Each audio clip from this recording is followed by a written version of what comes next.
Kéban Hannibal, qui se rappelle de cette phrase venant de nos aînés?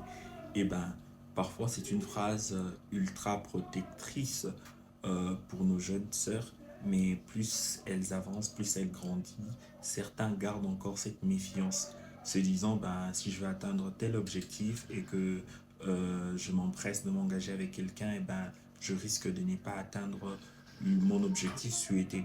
L'homme est souvent présenté comme le profiteur, le jouisseur, la femme de l'autre côté présentée comme la videuse de poche. Mais la vérité, c'est que ce n'est pas le cas pour tout le monde.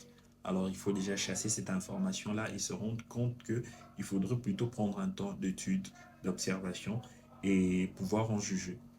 On ne juge pas rien que sur ces informations qu'on récolte de lui et de ses actions ensemble avec nous, mais on prend aussi soin de récolter les informations de l'autre euh, quand on n'est pas là, dans notre absence. On va fouiller un peu comment dirais-je, dans son mur pour en savoir un peu plus. Je cherche à découvrir la personne qui se tient devant moi. Et même, je veux apprendre de lui au travers d'autres sources.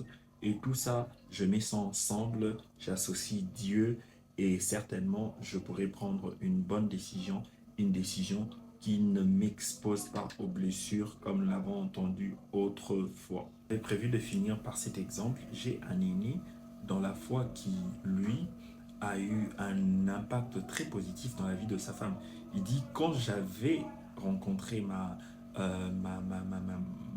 femme aujourd'hui, elle avait du mal à vendre, elle n'était pas assez courageuse, mais j'étais ce booster dans sa vie. Eh bien, il existe des hommes comme ça qui sont des boosters pour leurs femmes. Il existe aussi des femmes comme ça qui sont des boosters pour leurs hommes.